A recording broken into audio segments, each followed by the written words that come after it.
কোরআন শুনতে আসা আপনার জন্য ফরজ না, ওয়াজিব না, আপনার জন্য এটা নফল। আপনি কোরআন চাইলে শুনতে পারেন, না চাইলে বাড়ি চলে যেতে পারেন।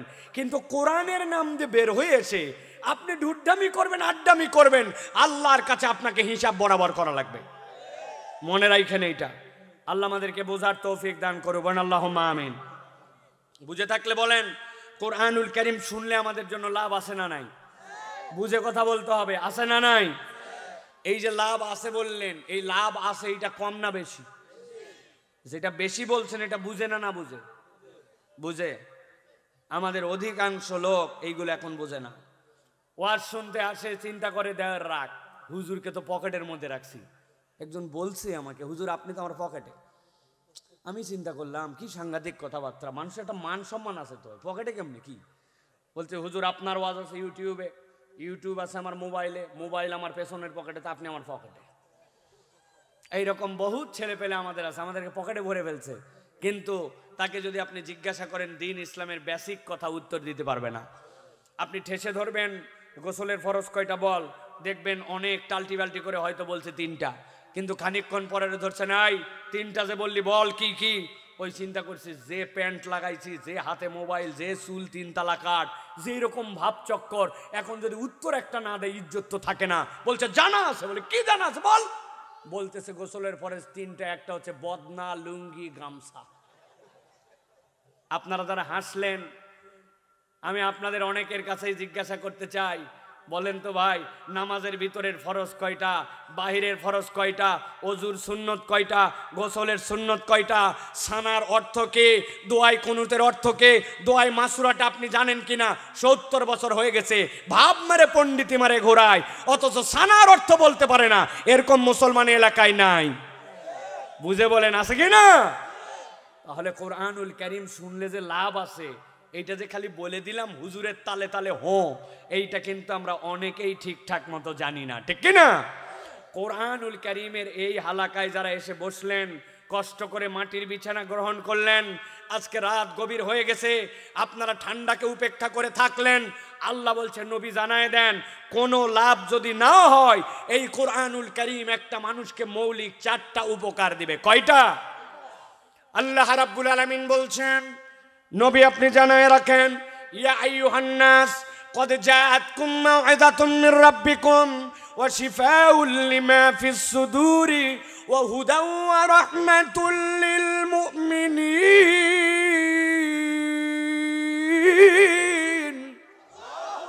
আল্লাহ বলছেন রাসূল আপনি জানায় রাখেন, আল্লাহ রাব্বুল আলামিন এই কোরআনুল কারীম যেইটা আপনাকে দেওয়া হলো, এই কোরআনকে আল্লাহ বলছেন ইয়া আইয়ুহান নাস। আল্লাহ কোনো ব্যক্তি, কোনো গোষ্ঠীকে সিলেক্ট করেন নাই।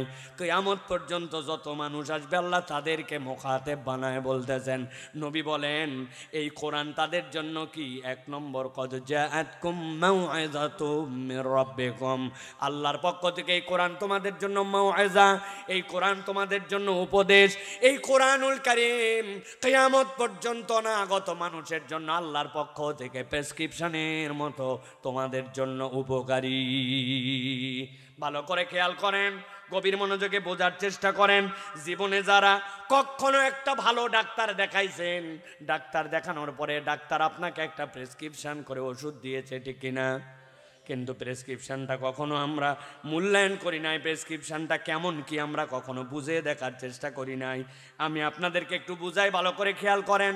কোনো একটা ডাক্তার, মনে করেন এইটা আপনাকে একটা প্রেসক্রিপশন, আপনি ডাক্তারের কাছে গিয়েছেন, যাওয়ার পরে দেখবেন প্রেসক্রিপশনের 3টা পার্ট থাকে। 1 নম্বরে প্রেসক্রিপশনের উপরের দিকটা ভাঁজ দেওয়া অথবা দাগ দেওয়া থাকে। একটা দাগ অথবা ভাঁজ দিয়ে আপনার জন্য ওইখানে ডাক্তারের নাম, ওই জায়গাতে ডাক্তারের ডেজিগনেশন, আর আপনার নাম, আপনার বয়স, আপনার জন্য ওই জায়গাতে ওয়েট বা আপনার ওজন কত এটা লেখার অপশন থাকে। আর ডান পাশে একটুখানি একটা মুড়ানো থাকে এরকম করে, এই যে মুড়িয়ে দেওয়া আছে এই জায়গাটা ডাক্তারের জন্য নির্ধারিত।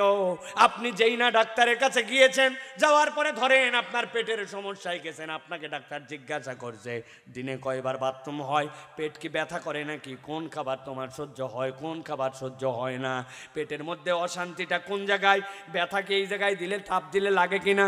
ডাক্তার জিজ্ঞাসা করেছে আর কি জানো, ছোট্ট ছোট্ট করে বাম পাশে এখানে লিখে রেখেছে, আপনি জানেন না কিন্তু ডাক্তার সেইগুলো এখানে লিখে রেখেছে।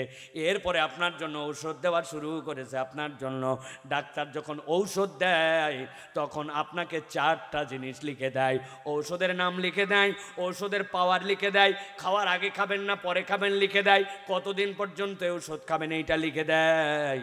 এই যে বাম পাশে যেটা লিখেছে আপনি বোঝেন নাই, ওইটা ডাক্তার যদি ডেডিকেটেড হয় আপনার কি রোগ, আপনার কি সে আইডেন্টিফাই করেছে, আপনাকে কোন রোগে ধরেছে, ডাক্তার ডাক্তারি বিদ্যা অনুযায়ী বাম পাশে ছোট্ট ছোট্ট করে লিখে রেখে দিছে, আর ডান পাশে সেইটা অনুযায়ী আপনার জন্য ঔষধটা লিখে দিছে। এইটা হচ্ছে একটা প্রেসক্রিপশনের বেসিক, কোনোদিন খেয়াল না করলে সামনে খেয়াল করে আপনি দেখবেন। আল্লাহ বলছেন ও দুনিয়ার মানুষ, নবীর মাধ্যমে আমি জানালাম, ইয়া আইয়ুহান নাস কদ জাআতকুম মাউইযাতুম মির রাব্বিকুম, আল্লাহর পক্ষ থেকে তোমাদের কাছে একটা মাউইযা এসেছে, ওয়াজ এসেছে। রব তোমাকে সৃষ্টি করেছেন, তোমার কি অসুখ আছে, তোমার কি অসুস্থতা, তোমার জন্য রব্বুল আমিন সৃষ্টি করে কোরআনকে প্রেসক্রিপশন বানাইছেন। তুমি যদি একবার কোরআন অনুযায়ী চলো, তোমার দুনিয়া আখিরাত উভয় জাহানে যা যা সমস্যা সবগুলা দূর করে দেওয়ার জন্য এই কোরআন যথেষ্ট। সুবহানাল্লাহ। একজন মুরব্বী এখন আমার কাছে আসবে, এসে বলবে হুজুর বিরাট বয়ান করতেছেন, বাপ রে কোরআন প্রেসক্রিপশন।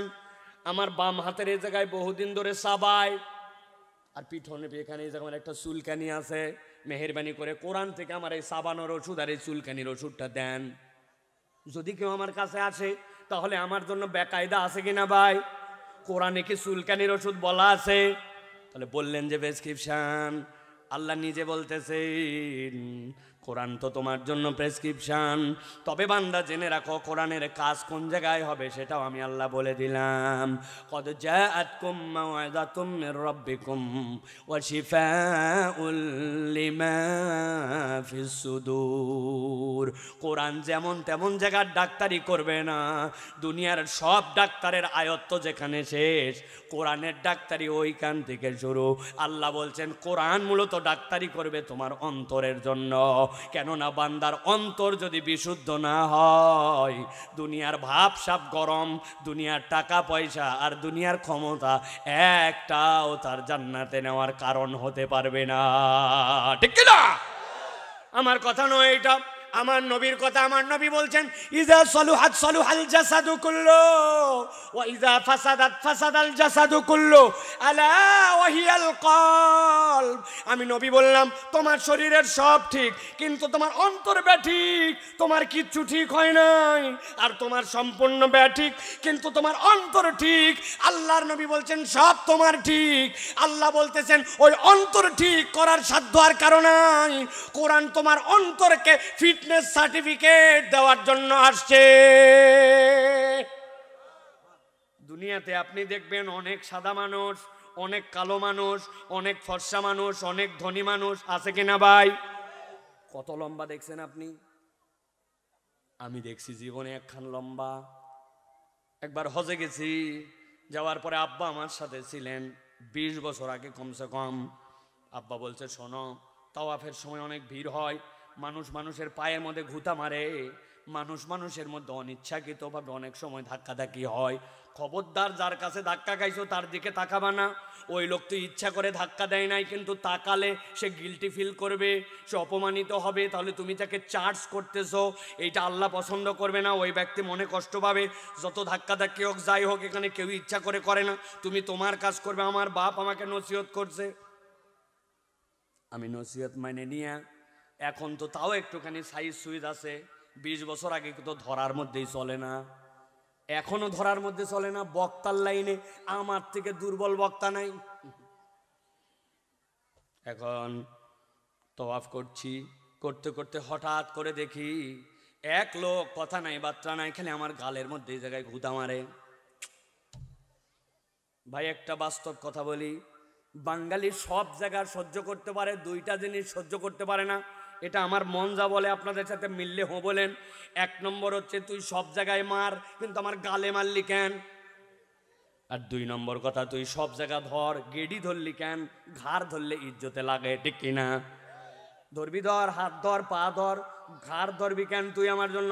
মারবি মার, সব জায়গায় মার, পাছায় মার প্রয়োজনে, কিন্তু গালে মারবি কেন, ঠিক কিনা?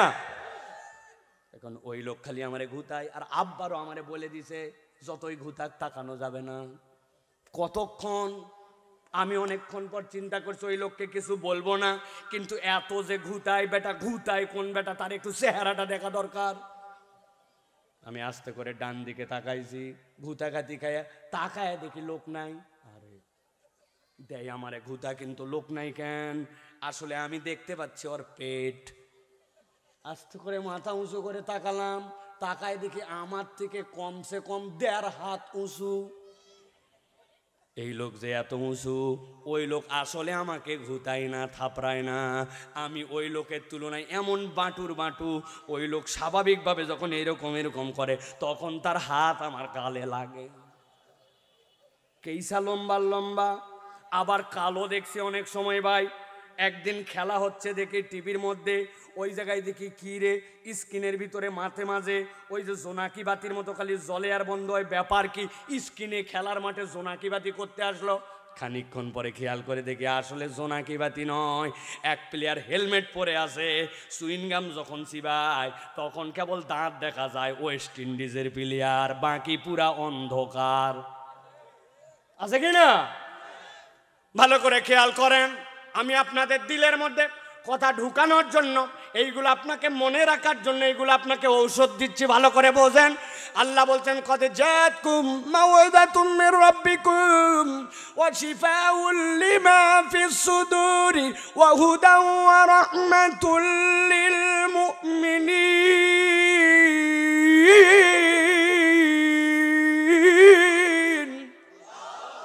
এই দুনিয়ার মানুষ, আমি তোমার জন্য এই কোরআনকে মাওয়াদা করলাম, তবে যেমন তেমন জিনিসের জন্য নয়। আমি আল্লাহ এটাকে মাওয়াদা বানালাম তোমার অন্তরকে ঠিক করার জন্য। কেননা আপনার অন্তর যদি ফিটনেস সার্টিফিকেট না পায়, আল্লাহর কসম আপনার দুনিয়ার পাওয়ার দিয়ে জান্নাতে যাওয়া যাবে না।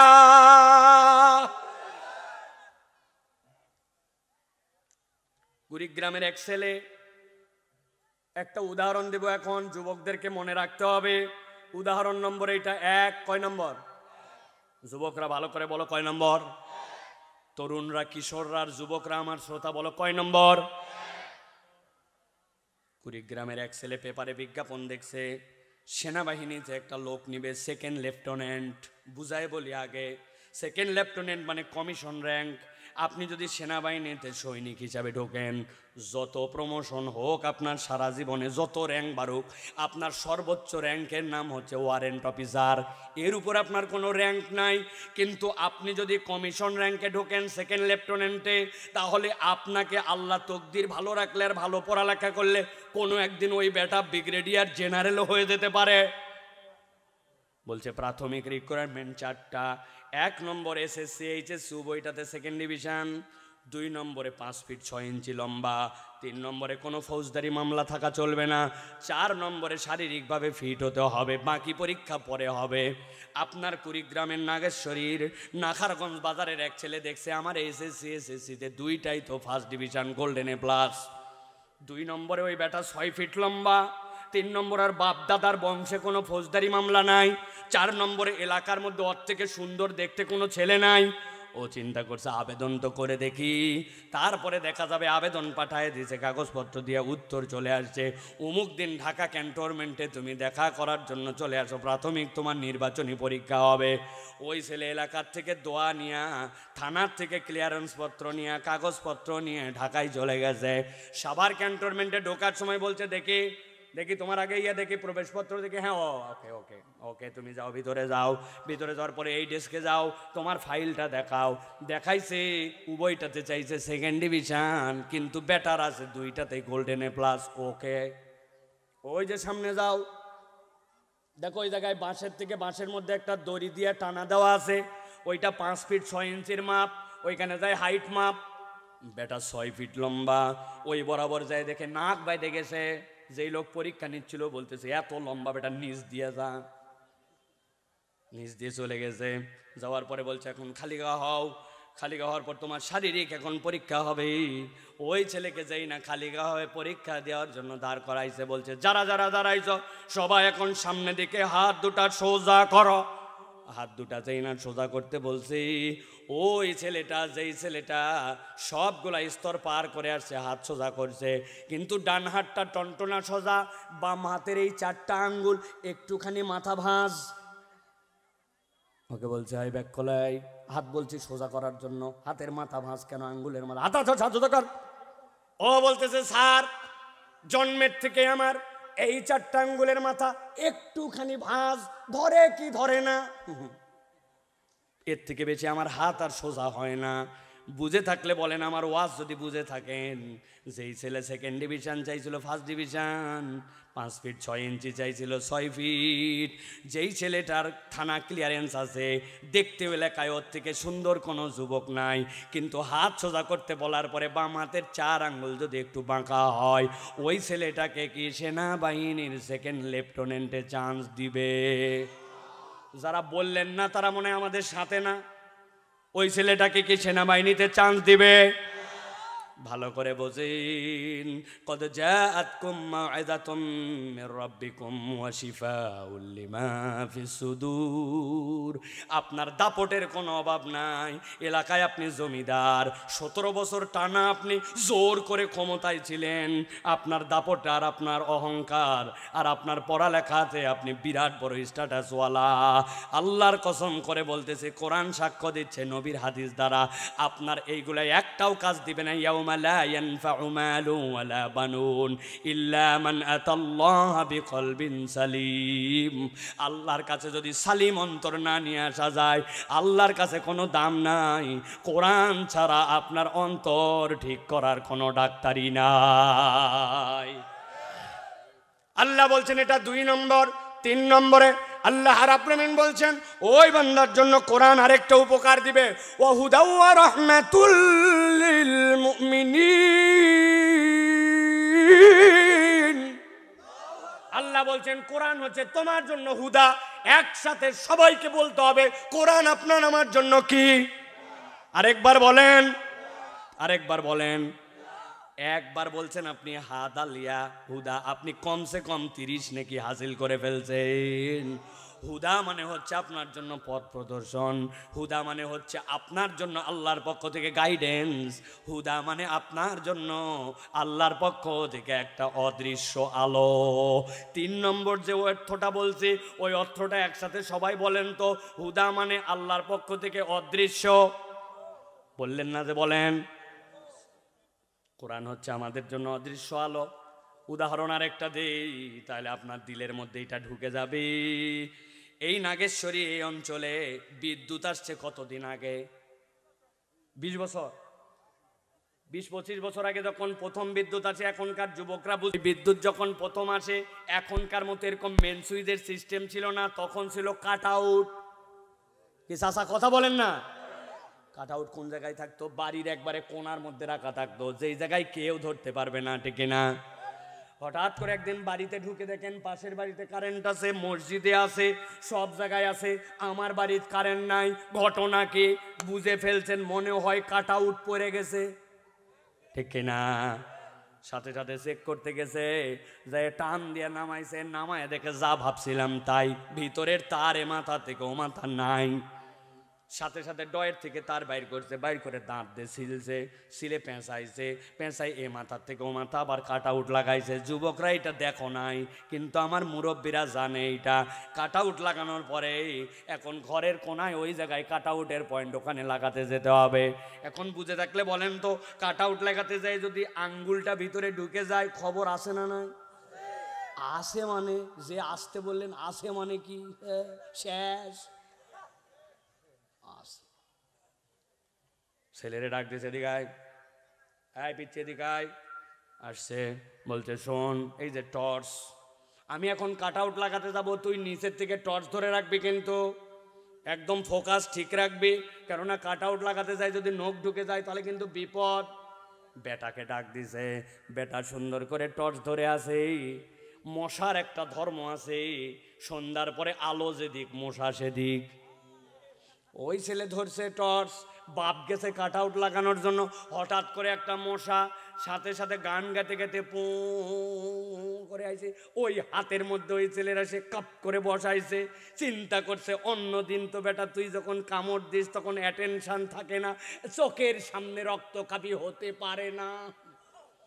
বাম হাত উঁচু করে ঢাই করে নিয়ে একবারই মারছি, মারতে মারতে মশা তো গেছে মরে, কিন্তু টর্চ গেছে নইরে। আব্বা আছে কাটা উঠে, বুঝছেন তো? বাপ চিল্লাই উঠছে, ব্যাক কলাই তোরে বলছি সোজা করে ধরার জন্য, আর তুই কি করিস? বলে আব্বা মশা। বলে ব্যাক কল, মশা মারতে যাই তো তুই তোর বাপরে মারে ফালাইছিলি, কথা ডেকে না?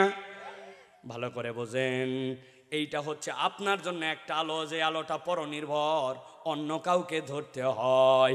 কিন্তু এমন আলো আপনি আবার দেখেছেন কিনা? আপনি কানের ডাক্তারের কাছে গেছেন, অপারেশন থিয়েটারের মধ্যে গেছেন, ডাক্তারের কাছে গেছেন, কপালের মধ্যে বেল্ট দিয়ে লাগানো, এই জায়গায় একটা টর্চ দেওয়া, টর্চটা একবার যদি জ্বলায় দেয় দুনিয়ার কাউকে ধরা লাগে না। ডাক্তারের চোখ যেখানে যায় ওই টর্চের ফোকাসটা অটোমেটিক সেখানে যায়, দেখছেন কিনা? আল্লাহ বলছেন ভালো করে বোঝো, এই কোরআন হচ্ছে তোমার জন্য হুদা। রব্বুল আলামিন এইটা বান্দাদের জন্য এমন হেদায়েতের আলো বানালেন, আপনি নাগেশ্বরী থেকে ঢাকার দিকে যদি রওনা হন, রংপুরের দিকে যদি যান, তাহলে দেখবেন রাস্তার কোনায় কোনায় মাঝে মাঝে 3 কোনা কোনা সাইনবোর্ড লাগানো আছে। ওই সাইনবোর্ডের মধ্যে আপনার মোটর সাইকেলের হেডলাইট যদি পড়ে, সাথে সাথে জলজল করে উঠে সামনে স্পিড ব্রেকার, সামনে তোমার জন্য স্কুল, সামনে মসজিদ, সামনে বাজার, ওই রকম সাইনবোর্ড দেওয়া আছে। দিনের বেলা কোনো আলো দেখা যায় না, কিন্তু যেই না রাত্রে ফোকাস পরে সাথে সাথে জ্বলে উঠে, এরকম সাইনবোর্ড দেখেছেন কিনা? বুঝে থাকলে বলেন, ওর ভিতরে কি আলো ঢুকানো থাকে? না না, ওইটা রিফ্লেক্টর, একটা স্টিকার, ওর উপরে আলো পড়লে প্রয়োজন হলে ওইটা জ্বলে ওঠে। আল্লাহ বলছেন যে এই মানুষ কোরআনকে আল্লাহর পক্ষ থেকে মাওয়াইজা হিসাবে নিবে, এই কোরআন দ্বারা অন্তর পরিবর্তন করবে, ওই ব্যক্তির জন্য এই কোরআন হবে হুদা। যখন ওই বান্দার যে ধরনের হেদায়েতের প্রয়োজন পড়বে, কোন পর্যন্ত থেমে যাবে, কত দূর পর্যন্ত যে তুমি আটকায় যাবে, তোমার অর্থনীতির সীমারেখা কতদূর হবে, পরিবারে তোমার কথাবার্তার ধরন কেমন হবে, আল্লাহ বলছেন তোমার যে ধরনের হেদায়েত লাগবে আল্লাহ এই কোরআন থেকে তোমাকে দিতে থাকবে। সুবহানাল্লাহ। সর্বশেষ আল্লাহ বলছেন ওয়া রাহমাতুল লিল মুমিনিন, আর মুমিনদের জন্য স্পেশাল রহমত এই কোরআন। তার জন্য কবরে আলো, মিজানে আলো, হাসরে আলো, ওই বান্দার জীবনে যা লাগবে এই কোরআনুল কারীম থেকে আল্লাহ রাব্বুল আলামিন দয়া করে তাকে দান করবেন। এই জন্য ইমানদারের কথা শেষে, আর প্রথমে আমভাবে বলেছেন মানুষের কথা। এবার বুঝে থাকলে বলেন, কোরআন শুনলে লাভ আছে না নাই? কম না বেশি? বুঝে না বুঝে? কিছুটা হলেও বুঝে। আল্লাহ আমাদেরকে বুঝার তৌফিক দেন, বলেন আল্লাহুম্মা আমিন। তাহলে আমরা যারা কোরআন শোনার জন্য দীর্ঘ রাত এসে বসলাম, আমরা কি লাভে আছি না লসে? লাভে। প্রিয় ভাইয়েরা, আল্লাহ আমাদেরকে এই তৌফিকটা দিয়েছেন, এই জন্য আমরা আল্লাহর কাছে কৃতজ্ঞ, আলহামদুলিল্লাহ। প্রিয় ভাইয়েরা, আপনারা যারা জীবনের প্রথম আমার কথা শুনতেছেন, অনেকেই ভাবতেছেন ওয়াজ তো শুরু হয়ে গেছে, তাই না ভাই? জি না, ওয়াজ শুরু হয়নি, এখনো ওয়াজের কিছুই হয় নাই। এটা কেবল মাত্রই, আমি আমার ভাষায় বলে থাকি যে কেবল একটু আল দিলাম। আল বোঝেন আপনারা? আল না থাকলে আপনার জমিতে পানি বাঁধে ভাই, সব পানি বেরিয়ে যাবে আপনার। তা আপনার জীবনে যদি আল না থাকে, আপনার জমির পানি যদি না বাঁধে, তা আপনার ওয়াজের আল না থাকলে ওয়াজ আপনার জীবনে থাকবে কেমনে? আমাদের বেশিরভাগ ওয়াজের কোনো আল নাই। কেন ওয়াজ শুনতেছি, কি লাভ, এই ওয়াজ আমাকে কি দিবে কিচ্ছু জানি না। বাড়ির যায় বলবে গতকালকে একটা বক্তা আনছিল আমাদের মাহফিলে, ফাটাফাটি ওয়াজ করছে, মানে কি ফাটাফাটি ওয়াজ। বউ জিজ্ঞাসা করছে তো কি ফাটালো বলো দেখি, বলছে তা বলতে পারবো না, কিন্তু ওয়াজ ফাটাফাটি হয়েছে। আছে না ভাই? আমি উত্তরবঙ্গে খুব কম আসি ভাই, খুব কম। এটা আমার ব্যর্থতা। এটার কারণ এই বঙ্গের মানুষ কি ওয়াজ পছন্দ করে এটা আমি এখনো শিখতে পারি নাই। এই ওয়াজ আমার জানা নাই। এই এলাকার ওয়াজের মধ্যে অনেক কিছু লাগে, গজল লাগে, জিকির লাগে, মধ্যে মধ্যে জমানো লাগে, হাসানো লাগে, কাঁদানো লাগে, মধ্যে মধ্যে হুঙ্কার দিয়ে মাঠ গরম করা লাগে, এগুলো একটাও আমার জানা নাই। এই জন্য আমি এই অঞ্চলে কম ওয়াজে আসি। আমি একটা বিষয় থেকে কথা বলা শুরু করি, ওই বিষয় শেষ করে তারপরে যাই। তবে আমার জীবনে একটা টার্গেট আছে, আমার শ্রোতা কোনো টার্গেট না। খালি মাইকালা থাকলেও যা ওয়াজ হবে, 10 লাখ লোক থাকলেও তাই ওয়াজ হবে। লোক ডাজেন্ট ম্যাটার। আল্লাহ তো আলহামদুলিল্লাহ এই যে 27 তারিখে জুম্মা পড়াইছি, 15 লাখ লোকের জুমার আগে ওয়াজ করছি, আলোচনা করছি। 2 তারিখে মাহফিলে ছিলাম, 2 তারিখের মাহফিলে আকিজের মাহফিলে আপনারা দেখেছেন, প্রায় কম বেশি 20 লাখ লোক ছিল। জানি না, আল্লাহ জানেন ভালোটুকু। সুতরাং লোক অতগুলাও থাকে, আবার 100-150ও থাকে। সুতরাং লোক কোনো বিষয় না। আমি যেহেতু এই জায়গায় আসছি, আমার যা টার্গেট ওইটুক কথা বলে যাব ইনশাআল্লাহ। তবে কেবল একটু আয়াল দিলাম। এখন আপনারা যদি আমাকে বলেন তাহলে কিছু ওয়াজ করতে রাজি আছেন আপনারা ইনশাআল্লাহ? তবে বাবা যারা মুরব্বী আছেন 40+, চেয়ারম্যান সাহেব সহ, ইনক্লুডিং আওয়ার অনারেবল চেয়ারম্যান, আপনারা মেহরবানি করে বাড়ি চলে যেতে পারেন, কারণ মুরব্বীদের জন্য ওয়াজ হবে না বাবা। যা ওয়াজ হবে আজকে ইয়াং আর তরুণদের জন্য। আমার তরুণ আর ইয়াংরা থাকলে হবে ইনশাআল্লাহ। তবে মুরব্বীরা বাড়ির যায় লাভ নাই, চাচি আম্মারাও চলে আসছে, বাড়ির চাবি দিয়ে আইছে, আপনাকে যায় খলায় বসে থাকা লাগবে, বারান্দায় বসে থাকলে, ভিতরে ঢোকার উপায় নেই। তার থেকে এখানে বসে থাকা ভালো, ঠিক কিনা? আপনারা আসেন ভাই, কারা কারা আসেন দেখি, একটু হাতটা শক্ত করেন, একটু আসেন কারা কারা? আচ্ছা হাত নামান, হাত নামান, হাত নামান। আগে আমি একটু আপনাদের কাছে সকলের হাত মেহেরবানি করে উঠাবেন আল্লাহর ওয়াস্তে। ভাই আপনারা যদি একটু সামনে চলে আসতেন কেমন হতো বলেন তো? এই জায়গাটায় যদি চলে আসতেন, দেখেন আপনার গরম জায়গা দিবে আপনাদেরকে। আসবেন এই জায়গায়? আপনারা একটু ডাক দেন দেখে ওনাদেরকে। আর কারা কারা চলে যায় চেহারাগুলো চিনে নেন, কারা কারা চলে যায় চেহারাগুলো একটু চিনে রাখেন সাথে সাথে। আর ভিতরে ডাক দেন, এইগুলাকে ভিতরে ডাক দেন। এই জায়গায় এত কষ্ট করে ওয়াজ শুনতেছে রে ভাই। আর দেখবেন আমাদের যেগুলো তালেব এলেম, এরা তো আলহামদুলিল্লাহ মোটামুটি আলেম, এদের ওয়াজ শোনার দরকার নাই। তো ওয়াজ শোনার দরকার নাই, আপনি হাসবেন কেন? তালেব এলেম কেন বেয়াদব হবে? সাধারণ মানুষ বেয়াদব হবে। আপনার টুপি দেখে, গেটআপ দেখে তো বুঝি আপনি সাধারণ মানুষ না। আল্লাহ আপনাকে ভিন্ন রকম একটা ইজ্জত দান করছে, তা আপনার হুঁশ নাই কেন? সবাই হাত তুলবেন না। যাদের হাতের মধ্যে মোবাইল নাই, গিরিজে ঝামেলা, এর ভিতরে গিয়ার অয়েল নাই, এইগুলো লোকের হাত তোলা লাগবে না। কিন্তু যাদের হাতটা হিম্মত করে উঠানোর মতো, এই মানুষগুলার যাদের গিয়ার প্রবলেম নাই, গিরিজে প্রবলেম নাই, শরীরে সবলতা আছে, ইয়াং তরুণ, এই মানুষগুলো একটু মহব্বতের সাথে হাত তুলতে হবে। পারবেন ইনশাআল্লাহ? দেখে একসাথে একটু হাত সোজা করে তোলেন। হ্যাঁ মাশাআল্লাহ, হাত সোজা হয়েছে, হাত নামান। এবার ফাইনাল তুলবো। অনেকেই চাদরের ভিতর থেকে বাইর করে নাই, আমরা সেই চেহারাগুলো চিনে নেব ইনশাআল্লাহ। আর আমরা নাগেশ্বরী এই অঞ্চলে হাত সোজা করা মানে এরকম নয়, এরকম নয়, এরকম নয়। হাত সোজা মানে সোজাই, হাত মানে ওই যে জিন্সের পকেটে রাখা নয়। আমি দেখে ভালাইছি আপনারে ভাই। হাত শক্ত করে দুইটা তুলতে হবে এবং ডানে বামে তাকায় দেখবো কারা উঠাতে পারে নাই। পারবেন ইনশাআল্লাহ? দেখে একটা হিম্মত করে হাত সোজা করেন। মাশাআল্লাহ, সোজা টান করেন, টান টান। এবার একটু পিছন দিকে টানা দেন, মাশাআল্লাহ। এবার একটু সামনে দেন, এবার একটু ডান দিকে দেন, এবার একটু বামে দেন। এবার হাতটা সোজা করেন, সোজা কোমর থেকে টান দিয়ে হাত সোজা করেন। হ্যাঁ সোজা করছেন। এবার ডানে বামে তাকায় দেখে নেন কারা কারা সোজা করতে পারে নাই হাতগুলা। দেখেন, দেখছেন সব সোজা, সব ঠিক আছে, সোজা হয়েছে, হাত সোজা। এবার গলাটা পরিষ্কার দেন। ওই পিছনে মাফলার পরা বাঁশের গোড়ায়, কি সমস্যা তোমার? হাত সোজা করো, শক্ত হয়েছে, গলা পরিষ্কার দেন। মাথায় রুমাল, আমার বড় ভাই, কালো কোটি, আকাশি কালারের জুব্বা, হ্যাঁ কেবল হাত উঠছে, সোজা করেন। গলা পরিষ্কার দিছেন, ভালো করে পরিষ্কার দেন, শক্ত করেন। এবার এবার হাতটা এদিক ওদিক নড়াচড়া দেন, জোরে জোরে, জোরে জোরে দেন। মাশাআল্লাহ, এবার শক্ত করে সোজা করেন। সোজা করছেন। এবার আমরা একটু আকাশ বাতাস মুখরিত করে একটা তাকবীর দিতে চাই। পারবেন ইনশাআল্লাহ? এই নাগেশ্বরী এবং আপনার জীবনে যত ওয়াজ শুনছেন, এই রকম করে আল্লাহকে খুশি করার জন্য তাকবীর দেন নাই, এই রকম একটা তাকবীর যারা দিতে পারবেন হাত সোজা করে বলেন আল্লাহুম্মা আমিন। এবার হাতটা বুক বরাবর নেন, এই বরাবর। অনেক কষ্ট হয়ে গেছে আপনাদের, বুক বরাবর ধরছেন। এবার মুখগুলা ছেড়ে দেন, ফাঁকা করে দেন। এবার যখন আমরা লিল্লাহে তাকবীর বলবো, হাত দুটো আসমানের দিকে ছুঁড়ে দিয়ে আল্লাহু আকবার বলতে হবে। পারবেন ইনশাআল্লাহ? সবাই পারবেন ইনশাআল্লাহ? অনেকেই পারবে না আমি জানি। আমি দিনাজপুরে এক মাহফিলে গেছি, অনেক পাম পট্টি দিছি। আল্লাহর জন্য একটা তাকবীর দিতে হবে, শয়তানকে পরাজিত করতে হবে, ইসলামের পক্ষে জয়গান গাইতে হবে, আল্লাহকে খুশি করতে হবে, এই সকল পাম পট্টি দিয়ে বলছে এখন তাকবীর দিব। আমি এরপরে তাকবীর দিয়েছি, অনেকক্ষণ পর লিল্লাহে তাকবীর, সামনে ছিল এক মুরব্বী বসা, দেখিনি উত্তর দিচ্ছে আল্লাহ আকবার। ওই দিন বুঝছি ভাই, পাম পট্টি দিয়ে তাকবীর বাইর করা যাবে না, ঠিক কিনা ভাই? পামে কোনো কাম নাই, এটা দিল থেকে আসা লাগবে, ঠিক কিনা? এখানে অনেক মুরব্বী আছে, চিন্তা করছে, সবাই জোরে দিচ্ছে, আমি তালে তালে খালি আল্লাহ আল্লাহ। এই পার্টি আছে কিনা? সারা দেশ আছে। আল্লাহর দয়ায় এই বছরে 57টা জেলায় মাহফিল শেষ।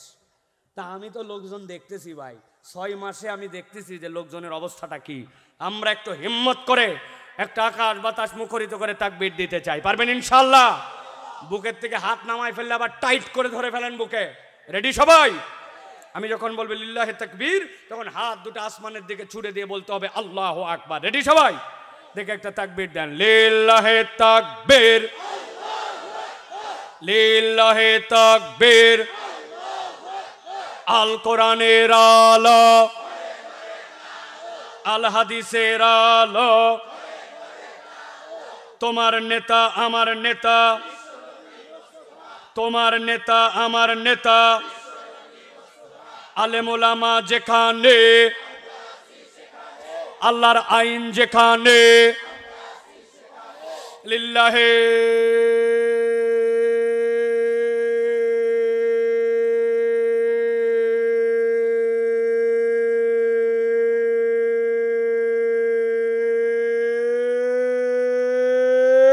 তাকবীর। আলহামদুলিল্লাহ, হাত নামান, আলহামদুলিল্লাহ বলেন। শয়তান আছে ভাই, যেগুলোর মধ্যে একটু অলসতা আসছিল ওইগুলা বিদায়, ঠিক কিনা? আল্লাহু আকবারের স্লোগান শয়তান পছন্দ করে না, ঠিক কিনা? আল্লাহু আকবারের স্লোগান যেহেতু শয়তান পছন্দ করে না, এই পৃথিবীতে যারা আল্লাহু আকবারের স্লোগান পছন্দ করে না, ওরা হচ্ছে শয়তানের মামাতো খালাতো চাচাতো ভাই।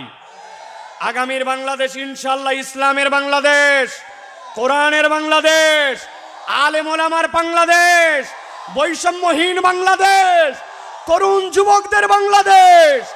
ওই বাংলাদেশে আল্লাহু আকবারের পক্ষে যারা, আগামীর বাংলাদেশে তাদের পক্ষে আমরা, ঠিক কিনা?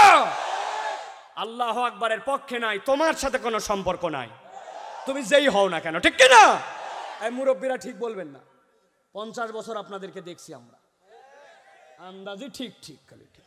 17 বছর আপনারা কিচ্ছু করতে পারেন না, যা করছে তরুণ যুবকরা করছে, ঠিক কিনা? এই জন্য আমরা মুরব্বীদেরকে কোনো সাইড নেই। আর মুরব্বীদেরকে আল্লাহ পছন্দ করে না। বলে হুজুর এত বড় কথা কইলেন। আল্লাহ বলছেন জান্নাতে নেওয়ার পরে সকল মুরব্বীদেরকে যুবক বানানো হবে। যদি আল্লাহ মুরব্বীদের কত ভালোই বাসতো, বলতো সবগুলারে নিয়ে মুরব্বী বানানো হবে। আল্লাহ কথা বলে নাই, ঠিক কিনা? অতএব আমরা দোয়া করি মুরব্বীদেরকে আল্লাহ হায়াত দারাজ করুক, আল্লাহ তাদের সম্মান বাড়ায় দেখ, আল্লাহ তাদেরকে আমাদেরকে গাইড করার মতো তৌফিক দান করুক। কিন্তু ধাক্কা ধাক্কি আপনাদের কাম না, ধাক্কাবো আমরা জান্নাত পর্যন্ত আপনাদের, ঠিক কিনা? কারণ আমরা দেখছি রে ভাই, কত বড় বড় মাহফিল, কত বড় বড় স্লোগান, কিন্তু জায়গা মতো যাইয়া এক বিড়ি আর এক কাপ চায়ের কাছে ইমান বেচ চালাইছে, ছিল না ভাই? অতএব আমার তরুণরা, আমার যুবকরা, আগামীর বাংলাদেশে সচেতন থাকতে হবে। রাজি তো ইনশাআল্লাহ? যারা এই তাকবীর দেয় নাই, ওরা আগামী 1 বছর পস্তাবে ইনশাআল্লাহ, ওরা বুঝবে ঠেলা। আল্লাহ আমাদেরকে বোঝার তৌফিক দান করুক। এখন দৌড়াই দৌড়াই কতগুলো আসতেছে, দোকান টোকান কেবল শেষ করছে ওনারা। আল্লাহ আমাদেরকে বোঝার তৌফিক দেয়। চলেন, আমরা আর কোনো দেরি নাই, রাত অনেক দীর্ঘ হয়ে গেছে। আমরা এখন সরাসরি কোরআনুল কারীমের মধ্যে প্রবেশ করব। বিতাড়িত মরদুদ শয়তান থেকে আশ্রয় প্রার্থনা করে, আমরা সমস্বরে আল্লাহ রাব্বুল আমিনের সাহায্য প্রার্থনা করে কোরআনের মধ্যে আমরা ঢুকতে চাই। কেউ অলসতা করবেন না, তাহলে অপরের ক্ষেত্রেও আমাদের ওয়াসওয়াসা আসবে। এই জন্য আমরা আল্লাহ রাব্বুল আলামিনের শেখানো বাক্যে কোরআনে ঢুকবো, শয়তান থেকে আল্লাহ রাব্বুল আলামিনের কাছে আশ্রয় প্রার্থনা করব। একটা জবান বন্ধ রাখবেন না, সমস্বরে আওয়াজ করে যে যেখানে আছেন সেখান থেকে পড়েন আউযু বিল্লাহি মিনাশ الشيطان الرجيم بسم الله الرحمن الرحيم واتل عليهم نبأ الذي آتيناه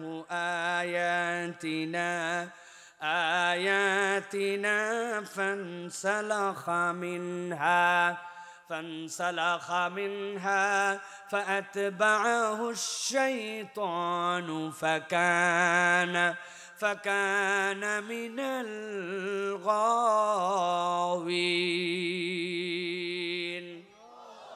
আমার আল্লাহ রাব্বুল আলামিন বলছেন, ও আমার হাবিব, আপনার কাছে এখন যে আয়াতে কারিমা দেওয়া হচ্ছে, কিয়ামত পর্যন্ত আর কোনো পয়গম্বর আসবেন না। আপনার প্রতি দায়িত্ব দেওয়া হলো আপনি আয়াতগুলো আপনার উম্মতের কাছে তেলাওয়াত করেন। আর আপনাকে যে তেলাওয়াত করতে বলা হলো এটারও একটা ইউনিক কারণ আছে।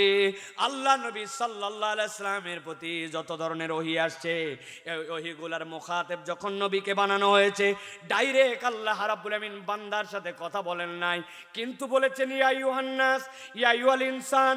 ওই শব্দ এসেছে, মানুষ শব্দ এনেছে আল্লাহ রাব্বুল আমিনের পক্ষ থেকে, আল্লাহর বান্দা। কিন্তু আল্লাহ মুখাতেব প্রথমে বানিয়েছেন আপনার আমার নবীকে। আল্লাহ এরপরে বলেছেন ইয়া আইয়ুহাল মুমিন। আল্লাহ কোনো মুমিনের প্রতি ওহী দেন নাই, কিন্তু রব্বুল আলামিন ওই বাক্যটা নবীর প্রতি আগে দিয়েছেন, দেওয়ার পরে আল্লাহ রাব্বুল আলামিন ওই ওহী দিয়েছেন। কিন্তু আল্লাহ এই জায়গায় বলেছেন ওয়াতলু আলাইহিম, ও আমার হাবিব আপনি তেলাওয়াত করেন।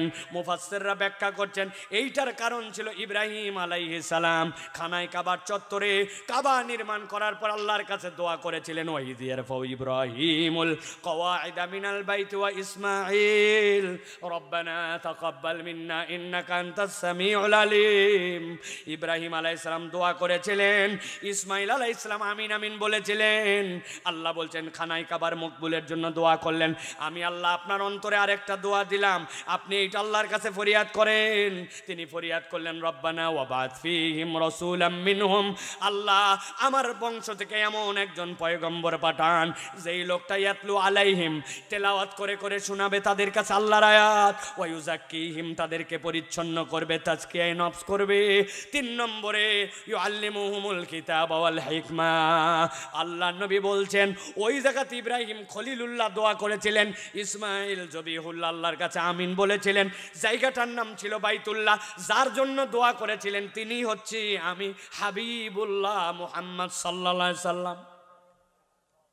আল্লাহর কাছে বলেছিলেন ওয়াতলু আলাইহিম। ঈসা আলাইহিস সালাম থেকে আল্লাহ এত পয়গম্বর দিয়েছেন, আল্লাহ ছাড়া কেউ বলতে পারে না সংখ্যা কত, কিন্তু ইসমাইল আলাইহিস সালাম থেকে মাত্র একজন পয়গম্বর, তিনি আপনার আমার নবী মুহাম্মদ সাল্লাল্লাহু আলাইহি সাল্লাম, খাতামুন নবিয়্যিন, ইমামুল মুরসালিন। সুবহানাল্লাহ।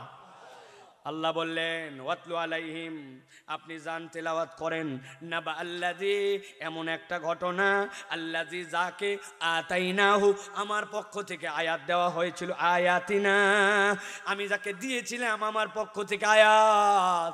হযরত আব্দুল্লাহ ইবনে মাসউদ বলছেন ওই ব্যক্তির কথা আল্লাহ এখানে বলছেন, যেই ব্যক্তিটা আমাদের জেনারেশনের নয়, ও ছিল মুসা আলাইহিস সালামের সময়ের, লোকটার নাম ছিল বালআম ইবনে আবার। জুয়া কোয়ালিটি ছিল তার একটা অনন্য, আল্লাহর কাছে যা দোয়া করত, ফেরাউনের সময়ের মানুষ হলেও এমন আল্লাহর প্রিয় পাত্র, দোয়া করতে দেরি কবুল হতে দেরি নাই। সুবহানাল্লাহ। ফেরাউনের লোকেরা গেল, যাওয়ার পরে বললাম বালাম তোমার কাছে একটা দোয়ার জন্য আসছি, কি দোয়া বলো? বলে আমাদের সমাজে এমন একজন লোক আসছে, ফিতনা ছড়ায়, আমাদের মধ্যে গন্ডগোল লাগায়, আমাদের সমাজের মধ্যে বিভক্তি করে দিচ্ছে। ফেরাউনকে আনা রব্বুকুমুল আলা বললে তার সাথে সে যে যুদ্ধ লাগাই দিচ্ছে, কথাবার্তা দিয়ে তর্ক করতেছে, সমাজে অশান্তি। অতএব তুমি একটুখানি মুসার বদদোয়া করো মুসার বিপক্ষে, যেন আল্লাহ মুসাকে ধ্বংস করে দেয়। বালাম বলল তার বিপক্ষে কি আমাকে দোয়া করতে বলতেছ? আমি তো তার কতকগুলা জিনিস শুনেছি। কি শুনেছো? বলে আমি শুনেছি সেই লোক যখন নিজের বগলের নিচে হাত দেয়, এরপরে হাত যখন বের করে হাত দিয়ে আলো বের হয়, এরপরে আবার যখন বগলের নিচে নিয়ে যায় আলো বন্ধ হয়ে যায়। আলোটা এত ফোকাস কিন্তু হাত তো পড়ে না। তারপরে আমি শুনেছি মেষের পাল নিয়ে যখন মাঠে যায়, যাওয়ার পরে মেষ চড়াতে চড়াতে এই বেচারি ঘুমায় যায়, কিন্তু হাতের মধ্যে একটা লাঠি আছে, লাঠিটা মাটির মধ্যে গেড়ে দেয়। গেড়ে দেওয়ার পরে যখন ঘুমায়, কোনো একটা মেষ যদি পালের থেকে বের হয়ে অন্যদিকে যায়, লাঠি একাই উঠে যায় পিটায়া ওই মেষকে লাইন মতো নিয়ে আসে, আবার লাঠি দাঁড়ায় যায়। কোনো জাদুকর যত বড় জাদুকর হোক, যদি ঘুমায় যায় তার জাদুর কাজ শেষ। কিন্তু আমার তো মনে হয় এই লোক জাদুকর নয়, এই লোক হলেও হতে পারে আল্লাহর নবী। সাথে সাথেই যতগুলা লোক আসছে তারা বলল, বালাম তোমার কাছে কি আমরা ওয়াজ শোনার জন্য আসছি নাকি মিয়া? খালি আমাদের স্বার্থে আসছি নাকি? তোমারও স্বার্থ আছে? বলে কি স্বার্থ? আমার স্বার্থ হচ্ছে আজকে তোমার দোয়া কবুল হয় বলে আমরা তোমার কাছে আসি, হাদিয়া তোহফা দেই, তোমার সমাজে দাম আছে। এখন ওই লোকও যদি সমাজে আরেকজন হয় যার দোয়া কবুল হয়, যার কাছে মানুষজন যায়, তোমার তো তাহলে সমাজে কোনো ভ্যালু থাকবে না। মিয়া তোমার ইজ্জত যেন ঠিক থাকে, এক এলাকায় যেন একটাই বাঘ থাকে, তোমার স্বার্থের জন্য আসছি আমরা, দোয়া করবে কিনা ভাবে দেখো। আল্লাহ বলছেন, গভীর মনোযোগ, আল্লাযী আতাইনাহু আয়াতিনা, আমি আল্লাহ যাকে আমার নিদর্শন দিয়েছিলাম চেনার মতো, কিন্তু সে সাথে সাথে গাফেল হয়ে গেল। ফানসালাখা মিনহা, আল্লাহ বলছেন সে সেখান থেকে মুখ ফিরাই নিল। মুখ ফিরাই নিয়ে আল্লাহর কাছে দোয়া করলো, আল্লাহ মুসাকে ধ্বংস করে দাও। সাথে সাথে আল্লাহ তাকে ইলহাম করে জানালেন, তুমি এমন একটা বিষয়ে দোয়া করেছো, এই দোয়া তো কবুল নয় এরকম নয়, তুমি যতদিন দুনিয়ায় বেঁচে থাকবে তোমার আর কোনো দোয়া আল্লাহর কাছে কবুল হবে না। এক নম্বরে আল্লাহ বলছেন আল্লাহর আয়াত জেনে বুঝে তারপরে আল্লাহর আয়াত অস্বীকার করে। আমি আপনাদের কাছে জিজ্ঞাসা করি, বলেন তো ভাই, আমাদের সমাজে এরকম মানুষ আছে কিনা যেই লোক আল্লাহর নিদর্শন, আল্লাহর হুকুম, হালাল, আল্লাহর পক্ষ থেকে নির্দেশ এইটা জানে, কিন্তু জানার পরেও সেটা গাজোয়ারি করে নিজের ইচ্ছায় সেইটা ত্যাগ করে? এরকম লোক আছে কিনা? বুঝে বলেন আছে? দেখেন তো, আমি একটা লোককে চিনাই, আপনাদের এলাকায় এরকম লোক আছে কিনা ভাই? 27শে রমজান 28শে রমজান ঈদের ছুটিতে বাড়িতে আসবে, কুড়িগ্রাম ঢাকা থেকে রওনা দিয়েছে, বাসের মধ্যে কোনো সিট নাই, এমন ক্রাইসিস, কোনো রকম বাসের ভিতর ঢুকছে, ঢোকার পরে রড ধরে ঝুলে ঝুলে দাঁড়ায় আছে, বসার জায়গা তো দূরের কথা, দাঁড়াতেও পারে না, এত চাপ এত ভিড়। হঠাৎ করে যখন ঢাকা থেকে বাসটা বেরোচ্ছে, এমন সময় আসরের আজান ওই ব্যক্তির কানে গেছে, হাইয়া আলাস সালাহ। অন্তরের মধ্যে তার জ্বালা শুরু হয়ে গেছে, কেমনে নামাজ পড়ি, কিন্তু বাস তো দাঁড়ায় না, অজু তো নাই, তায়াম্মুম করব পরিবেশ নাই, দাঁড়ায় যে নামাজ পড়বো কেবলা ঠিক নাই। ওই ব্যক্তি তর পাচ্ছে কিন্তু নামাজ পড়তে পারে নাই।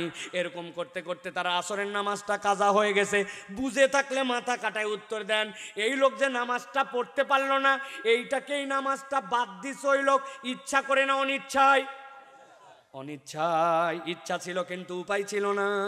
কিন্তু আপনার এলাকায় এরকম লোক আছে কিনা?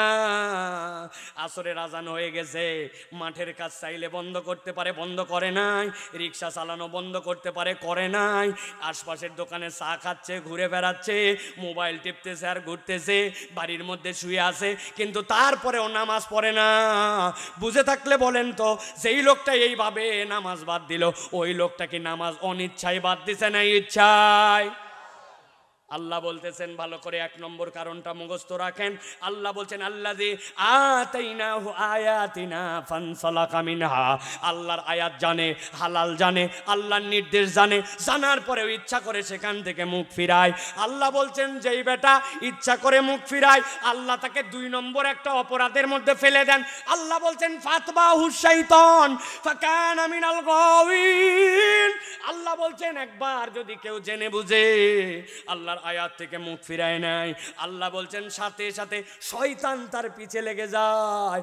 আর একবার শয়তান যার পিছে লাগে, ফাকানা মিনাল গাওয়িন, আল্লাহ বলছেন অবশ্যই অবশ্যই সে পথভ্রষ্ট হয়ে যায়। নাউজুবিল্লাহ।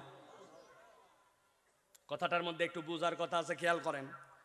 আপনারা বকেন কিনা, আমরা মাঝে মাঝে বাচ্চা কাচ্চাকে বকাবকি করে, আই আই আই শয়তানি করবে না, আই বাদরামি করবে না, আই দুষ্টামি করবে না, এই কাজ শয়তানি, কিন্তু শয়তানি স্যার বলি কিনা ভাই? এটার মানে কি? ওই ছেলেটা যেই কাজ করছে আপনি বুঝতেছেন এইটা শয়তানি কাজ, অথবা এই কাজ করলে শয়তানের অনুসরণ করা হয়, এই কাজ করলে শয়তানকে সে আপন ভেবে নিয়ে শয়তানের পথে চলতে শুরু করে, এই জন্য বলছে এই কাজ করবি না, শয়তানি করবি না, বলি কিনা? কিন্তু আল্লাহ বলতেছেন ভিন্ন কথা। একবার যদি জেনে বুঝে আপনি আল্লাহর আয়াত থেকে মুখ ফিরান, আপনি শয়তানের অনুসরণ করেন না, ফাতবাহু শাইতান, আল্লাহ বলছেন শয়তান তার পিছে লেগে যায়। আর একবার শয়তান যার পিছে লাগে, আল্লাহ বলছেন ফাকানা মিনাল গাবিন, আমি আল্লাহ জানালাম সে অবশ্যই অবশ্যই পথভ্রষ্ট হয়ে যায়। এই জায়গায় তাহলে অপরাধ হচ্ছে দুইটা, কয়টা? কথা বলেন, কয়টা? আল্লাহ বলছেন নবী সামনে বেরোন, চলেন সামনে দিকে আগাই। আল্লাহ বলছেন ওয়ালাউ শি'না লারাফানাহু বিহা, ওই লোকেরা জেনে বুঝে আল্লাহর আয়াতকে ত্যাগ করলো, আল্লাহর নিদর্শন থেকে মুখ ফিরায় নিল, আল্লাহর হুকুমের বরখেলাপ করলো। আল্লাহ বলছেন ওয়ালাউ শি'না, যদি আমি চাইতাম, লারাফানাহু বিহা, ওরা যদি আল্লাহর কথা মতো চলতো, আমি আল্লাহ তাদের মর্যাদা আসমানে উঠাই দিতাম, সুবহানাল্লাহ। কিন্তু কি করলো? আল্লাহ বলছেন আগে করছে দুইটা অপরাধ, আল্লাহ রাব্বুল আমিন আয়াত থেকে মুখ ফিরাই নিছে, শয়তানের অনুগামী হয়েছে। আল্লাহ বলছেন এত দূরই নয়, সে আরো দুইটা নতুন করে অপরাধের মধ্যে যুক্ত হয়ে গেল। তাহলে বলেন আগে ছিল অপরাধ দুইটা, সামনে আরো দুইটা, টোটাল অপরাধ তাহলে কয়টা? সবাই বললেন না ভাই কয়টা? হাতগুলো নামান, রেডি করেন, হাত এরকম করে রেডি করেন। আমি যেই জিজ্ঞাসা করব টোটাল অপরাধ কয়টা, একসাথে হাত তুলে বলতে হবে চারটা। তাহলে টোটাল অপরাধ কয়টা? সব হাত ওঠে নাই, আরেকটা সুযোগ দিলাম, হাত নামান, হাত নামান। টোটাল অপরাধ কয়টা? ফাইনাল চান্স, হাত নামান। টোটাল অপরাধ কয়টা? হাত নামান। অনেকেই চিন্তা করছে কি এক হুজুর নিয়ে আইছে, হাত তোলো, এ করো ও করো। কারণ আছে ভাই, আমি আপনার কাছে আগেই বলেছি আজকের ওয়াজটা আপনার বাড়িতে নিয়ে যাওয়া লাগবে। বেশিরভাগ ওয়াজ আমাদের মাঠে থেকে যায়, ঠিক কি না? টোটাল অপরাধ চারটা। আল্লাহ বলছেন এক নম্বর, আয়াত দেওয়ার পরে মুখ ফিরায় নিছে। দুই নম্বরে শয়তানের অনুগামী হইছে। আল্লাহ বলতেছেন এবার নবী বলেন তিন নম্বরটা, ওয়ালাউ শি'না লারাফানাহু বিহা ওয়ালাকিন্নাহু আখলাদা ইলাল আরদ। আল্লাহ বলছেন তাদের তিন নম্বর অপরাধ, ওই বান্দাগুলা নিরেট দুনিয়াদার হয়ে গেছে। ওই ব্যক্তি দুনিয়ার স্বার্থে যা ইচ্ছা তাই করতে পারে। আরবিতে খুলদুন শব্দের অর্থ এমন চতুষ্পদ জন্তু যাদের চারটা পা আর মুখটা সবসময় নিচের দিকে থাকে, পানি খায়, ঘাস খায়, খড় খায়, যা খায় ওর মুখ সবসময় নিচের দিকে। এরকম একটা প্রাণীর নাম বলেন গরু। আরেকটা বলেন, আরেকটা বলেন। আল্লাহ বলছেন ওয়ালাকিন্নাহু আখলাদা ইলাল আরদ, ওই মানুষগুলা এরকম ওই জানোয়ারের মতো নিরেট দুনিয়াদার হইছে। হালাল হারামের বিবেচনা করে না, ডান বাম তাকায় না, সত্য মিথ্যার তার কাছে কোনো দাম নাই। তার কেবল দুনিয়া চাই আর দুনিয়া চাই, দুনিয়ার স্বার্থে যা ইচ্ছা তাই করতে পারে। এরকম মুসলমান আপনার আমার সমাজে আছে কিনা? দেখেন তো, আমি দু একটা চিনাই, আপনারা চেনেন কিনা? ঈদের মধ্যে বাজার করতে গেছেন কুড়িগ্রাম, বাজার করার পরে জিনিসপত্রের দাম মিটানোর সময় দোকানদার আপনাকে বলতেছে ভাই আপনার মতো চেনা লোক বলে কেনা দামে দিলাম। বাপ দাদার জন্মে আপনাকে দেখে নাই, কিন্তু বিক্রির স্বার্থে বলছে চেনা লোক। 500 টাকা লাভ করে ফেলছে, কিন্তু বলছে কেবল ব্যবসায়িক স্বার্থে কেনা দাম। পছন্দ কৌশলে ওই ছেলেকে জমি বাড়ায় দিছে, মেয়েদেরকে বঞ্চিত করছে, ছেলেদেরকে বেশি দিছে। আবার ওই কাম করছে হজে যাওয়ার আগে। হজে যাওয়ার আগে লোকজন গুছায় খাওয়াচ্ছে, খাওয়ানোর পরে মা তার মেয়েদেরকে ছেলেদেরকে ডাক দিছে, দেখে মেয়েদেরকে বলছে তোমার জন্য কিন্তু বাবা গলার মালা নিয়ে আসবো, নাতির জন্য আংটি নিয়ে আসবো, তোমার জন্য কিন্তু মা হাতের চুড়ি নিয়ে আসবো। অনেক তেল পাম্পট্টি দিয়ে বলছে মা আর ফিরতে পারি কি পারি না, এই জন্য জমিগুলো আমি একটু ভাগ করে দিয়ে যাই। জমি ভাগ করতেছে, ধরেন কথার কথা 10 বিঘা জমি, 2 মেয়ে 2 ছেলে, 2 মেয়েকে দিছে 1.5 বিঘা, আর বাকি সবগুলা দিছে ছেলেদেরকে দিয়ে বলছে বিয়ের সময় তোমার খরচ গেছে, উমুক গেছে তুমুক গেছে। মেয়েরা বড় বুকের মধ্যে কষ্ট, কিন্তু বলতে পারে না।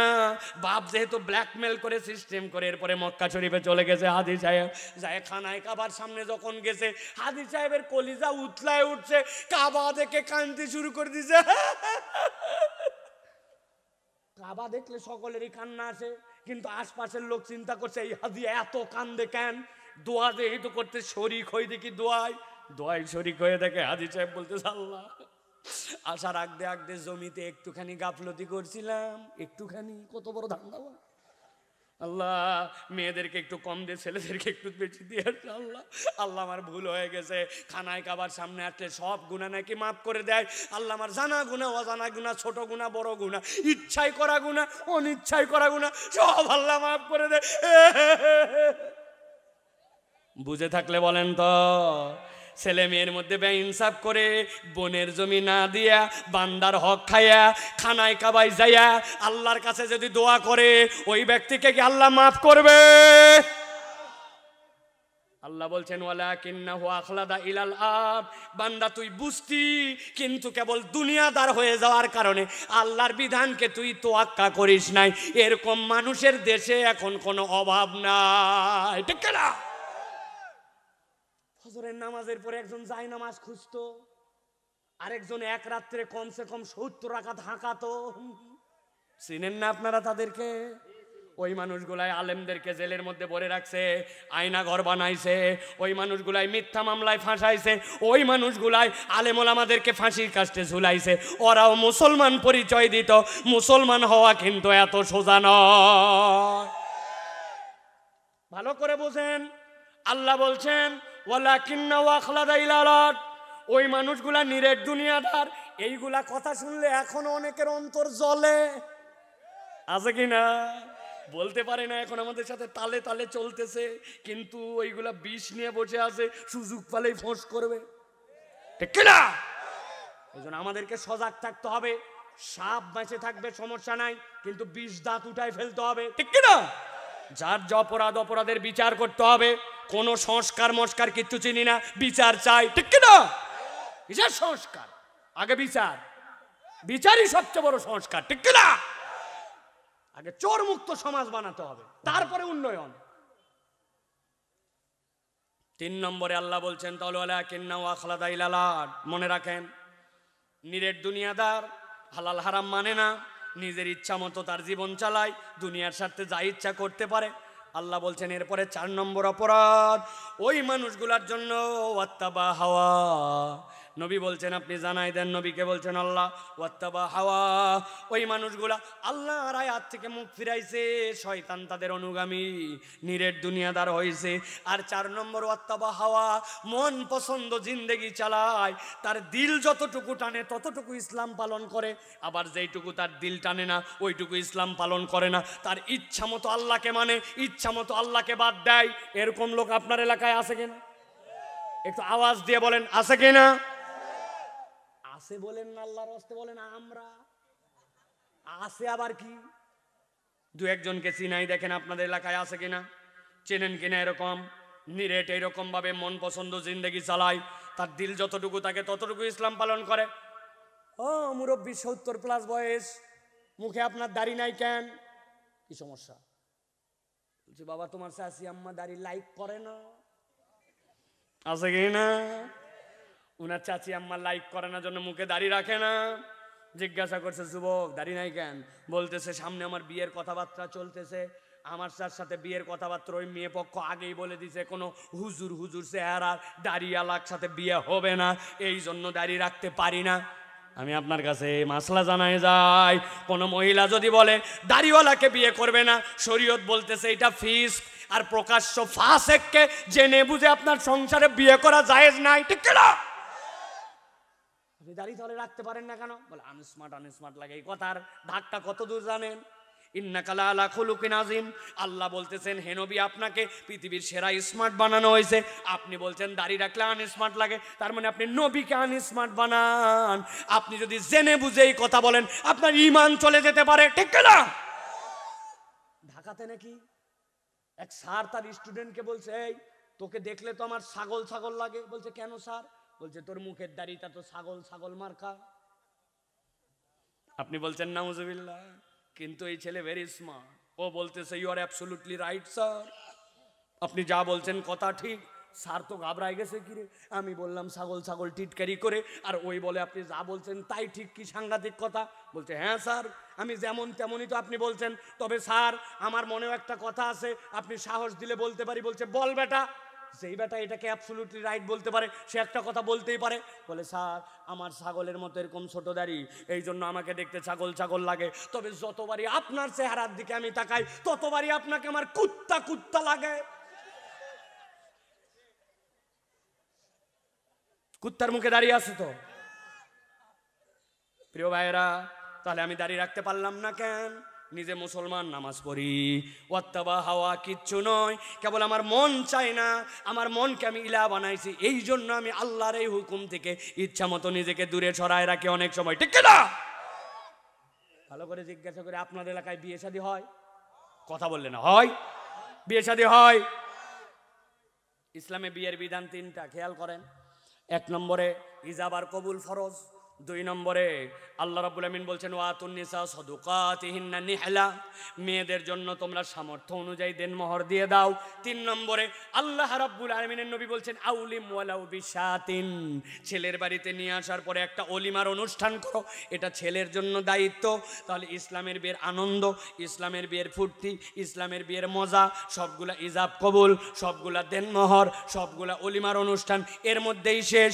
কিন্তু আমি জিজ্ঞাসা করতে চাই আপনাদের নাকারগঞ্জ, নাগেশ্বরী, কুড়িগ্রাম এই এলাকার বিয়ে কি এর মধ্যেই শেষ না আরো কিছু আছে? কি আছে? 5 দিন আগের থেকে গায়ে হলুদ, 3 দিন আগের থেকে আপনার এলাকায় মেহেদি সন্ধ্যা, 2 দিন আগের থেকে ড্যান্স সন্ধ্যা, 7 দিন আগের থেকে এলাকার সবচেয়ে দামি দামি ডেস্ক বক্স ওইগুলো সব নিয়ে যায় বাড়ির সামনে লাগাইছে। অবস্থা যেমনই হোক ডেক বক্স মাস্ট নিয়ে যায় লাগায়া এলাকাবাসীকে একটা ত্রাসের রাজত্ব পার করছে। সকাল বিকাল সন্ধ্যা রাত আচ্ছা কিনা? যেই বাড়িতে এরকম মিউজিক ওই বাড়ির থেকে এক হাজী সাহেব বাইরে হয়ে আসছে আসরের নামাজ পড়ার জন্য, লোকজন ধরছে এই হাজী সাহেব এই আপনার বাড়িতে এত গান এত বাজনা এত মিউজিক, এলাকা হয়রান হয়ে গেল, আপনি একটা হাজী সাহেব মানুষ শুরু করছেন কি? হাজী সাহেব বলছে থাম থাম তোরও বিটি আছে। আমি কি এগুলা করতে চাইছি নাকি? নাতি নাতরা এরকম করতেছে, এলাকার যুবকরা একটু চায় এখনকার সমাজে একটু হয়েই থাকে, এত কষ্ট নিস না, আর একদিন মাত্র তো বাকি, তোরও বেটি আছে দেখিস তখন করা লাগবে, চল 2 জন নামাজ পড়ে আসি। হাজী সাহেব নামাজি সাহেব, কিন্তু উনিও সমাজকে ইলা বানাইছে, এলাকাবাসী চাই ওইটাকে ওনার অন্তরের নফসের পছন্দ বানাইছে। আল্লাহর ঘর তওয়াফও করছে, আবার গান বাজনাকেও সমর্থন করে। বুঝে থাকলে মাথা ঠান্ডা খাটায় বলেন এই রকম হাজী সাহেব মার্কা নামাজি সাহেব মার্কা মুসলমান আপনার আমার সমাজে আছে কিনা? আল্লাহ বলছেন ওয়াত্তাবা হাওয়া, ওই ব্যক্তি তার মন পছন্দ জিন্দেগি চালায়। আল্লাহ বলছেন এটা হচ্ছে তার 4 নম্বর অপরাধ। এইগুলা তো গেল নরমাল, এটার আরো টপ লেভেল আছে, 2-1টা বলবো। দেখবেন আপনার এলাকায় নামাজ পছন্দ করে, রোজা পছন্দ করে, হজ ওমরার কথা বললে খুব ফজিলত করে, কিন্তু আপনি যদি বলেন চোরের বিধানটা আল্লাহর হুকুম মতো হোক, অর্থনীতিটা আল্লাহর আইন মতো হোক, সংসদটা আল্লাহর মতো চলুক, দেশটা আল্লাহর হুকুমে খেলাফতের আলোকে প্রতিষ্ঠিত হোক, সাথে সাথে দেখবেন ওই লোক রাজি হয় না, উল্টারও কথা বলে, চিন্তা করে এই বক্তাও তো মনে করছিলাম রাজনীতি করে না, এটাও তো দেখি রাজনীতির বক্তা। আছে কিনা? ভিতরে নিতে পারে না, আছে কিনা? ওয়াত্তাবা হাওয়া, আপনি আপনার মন পছন্দ জিন্দেগি চালাচ্ছেন। আল্লাহ বলছেন ইন্নাদ-দীন ইনদাল্লাহিল ইসলাম, আল ইয়াউমা আকমালতু লাকুম দীনাকুম ওয়া আতমামতু আলাইকুম নি'মাতি। রব্বুল আলামিন সব বিধানের মধ্যে দিলেন, আপনি নামাজ রোজাকে নিলেন, আর আল্লাহর ওই বিধানের কথা বললে আপনি তেলে বেগুনে জ্বলে ওঠেন। আবার কতকগুলা লোক আছে এইরকম, নামাজ রোজা হজ যাকাত শুনবে, কিন্তু যেই না আপনি জিহাদের কথা বলবেন ওই লোকের ভিতরে তখন জঙ্গিবাদের কথা মনে হয়। জিহাদকে জঙ্গিবাদ বলে মুসলমান নামধারী মুনাফিকের কম আছে কি নাই? আল্লাহ বলছেন সাবধান, ওয়াত্তাবা হাওয়া, এইটা তোমার মন পছন্দ জিন্দেগি। আমার আলোচনা শেষের দিকে ভালো করে খেয়াল করেন। আল্লাহ বলছেন 1 নম্বর, আল্লাযী আতাইনাহু আয়াতিনা ফানসালাকা মিনহা, আয়াত দেওয়া হয়েছিল মুখ ফিরাইছে। 2 নম্বরে ফাতবাহুশ শয়তান, শয়তান তার পিছে লাগছে। ওয়ালাকিন্নাহু আখলাদা ইলাল আরদ, নিরেট দুনিয়াদার হয়ে গেছে, হালাল হারাম সত্য মিথ্যা গোনে না। 4 নম্বরে আল্লাহ বলতেছেন ওই মানুষগুলো ওয়াত্তাবা হাওয়া, মন পছন্দ জীবন চালায়, আল্লাহ পছন্দ নয়। আল্লাহ বলছেন নবী আপনি বলে দেন যেই মানুষের এই 4টা অপরাধ থাকবে, আমি আল্লাহর কাছে তাদের একটা উদাহরণ আছে। আল্লাহ বলছেন সামনে বলেন, ফামাসালুহু কামাসালিল কালব। আল্লাহ বলছেন নবী আপনি বলে দেন এই 4 দোষে দুষ্ট যারা, তাদের উদাহরণ আল্লাহর কাছে কুকুরের মতো। কার মতো? জোরে বলেন কার মতো? বলেন কুকুরের মতো। জোরে বলেন, বলেন কুত্তার মতো। আরেকবার জোরে বলেন কুকুরের মতো। চিন্তা করছে হুজুর এক কুত্তাও 4 বার বলায়, ব্যাপার কি? বিনা কারণে না। আপনাদের ধারণা অনেকের ভুল, চিন্তা করতেছেন এই 4 অপরাধ যার মধ্যে আছে নিশ্চয়ই কুত্তা একটা নিকৃষ্ট প্রাণী, খারাপ প্রাণী, আল্লাহ রাব্বুল আমিনের বাজে সৃষ্টি, আল্লাহ রাব্বুল আমিনের অপছন্দনীয় সৃষ্টি। এই জন্য আল্লাহ কুত্তার কথা বলেছেন। না না না, আল্লাহ রাব্বুল আমিন এই জন্য কুকুরের উদাহরণ দেন নাই। আমি আমার ভাষায় বলি, দুনিয়াতে অনেক কুকুর আছে, অনেক প্রাণী আছে যেইগুলা মানুষের থেকে বিশ্বস্ত, মানুষের থেকে এই দুনিয়ার বুকে ওই কুকুরগুলা দেখবেন কৃতজ্ঞ, আছে কিনা? আপনি খোঁজ খবর নিয়ে দেখবেন। সাম্প্রতিক একটা ভিডিও দেখছি, মোবাইলের মধ্যে আসছে, এক মহিলা একটা হাতি পালতো, ওই মহিলা অসুস্থ হাসপাতালে আছে, ওই হাতি কানতে কানতে 5 দিন খায় নাই। এরপরে ওই মালিকের কাছে নিয়ে যাওয়া হয়েছে, পা গেড়ে গেড়ে ওই হাতি ওই বাড়ি ওই হাসপাতালে ঢুকছে। ঢুকার পরে তার মালিকের অসুস্থ হাতটা যখন হাতির সুরের কাছে ধরা হয়েছে, ওইটা ধরে চোখ দিয়ে কানছে, কেঁদে কেঁদে কেঁদে এরপরে বাহিরে আসছে। একটা হাতি অনেক সময় তার মালিকের প্রতি কৃতজ্ঞ হয়, আর কুকুর তো আলটিমেটলি অনেক খুঁজে পাবেন যেইগুলা মানুষের থেকেও বেশি কৃতজ্ঞ, ঠিক না? আপনি ঠিক বলছেন না বুঝে, আর আমার কাছে প্রমাণ আছে ঠিকের। আমি একদিন আমার বাড়ির সামনে চায়ের দোকান, আসরের নামাজের পরে ওই চায়ের দোকানে আমি চা খাওয়ার জন্য বসছি। চা খাওয়ার জন্য যেই না বসছি, ওই বসার পরে আমার একটা বদ অভ্যাস আছে। ওই বদ অভ্যাসটা হচ্ছে ওই চা যখন আমি খাবো, চায়ের মধ্যে কিছু না কিছু একটু চুবায় খাওয়া লাগে। আপনাদের অভ্যাস আছে নাকি? বিস্কুট চুবাই খান, নানান কিছু চুবাই চুবাই চা খায়। তা আমার অভ্যাস হচ্ছে একটু বিস্কুট চুবাই চা খাওয়া। হঠাৎ করে উপর দিকে তাকাইছি, কি বিস্কুট আছে, তাকাই দেখি একটা এনার্জি প্লাস। যেই না এনার্জি প্লাস বিস্কুট দেখছি, এনার্জি প্লাস বিস্কুট দেখার পর নামাইছি। নামানোর পরে ওই বিস্কুটের দাম হচ্ছে 5 টাকা। কয় পিস থাকে ভাই? জি না, 3 পিস। 1 পিস কমায় দিছে, আপনারা জানেন না।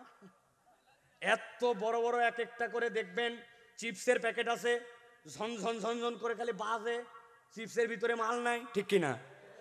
কিরে ভাই, মাছের মধ্যে অক্সিজেন দেওয়া লাগে, চিপসের মধ্যে অক্সিজেন ঢুকালি কেন? কথা ঠিক কিনা? তার মানে ফাঁকি দেয়।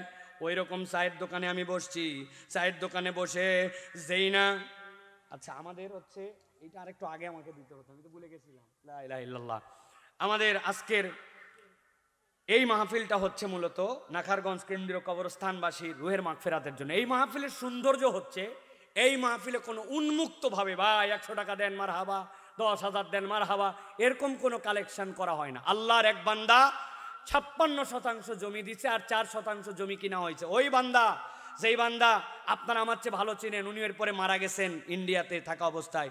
কিন্তু ওয়াদা করাই নিছিলেন এইটা আপনারা ঘিরে রাখবেন, এইটুকু বলেন আমি জমিটা ওয়াকফ করে দিব। আপনাদের খরচে আলহামদুলিল্লাহ এই গোরস্থানটার পাশটা ঘেরা হয়েছে। এই কর্তৃপক্ষ আমাকে অনুরোধ করছিলেন, অনেক আগেই বলছেন, আমি বলছিলাম আমি সময় মতো বলবো। আলহামদুলিল্লাহ ম্যাক্সিমাম মানুষ এখানে বসে আছেন। আমার কথার মূল পয়েন্টটা বাকি আছে। আমার যুবকেরা এখন আপনাদের কাছে ঢুকবে, তাদের কাছে ব্যাগ আছে।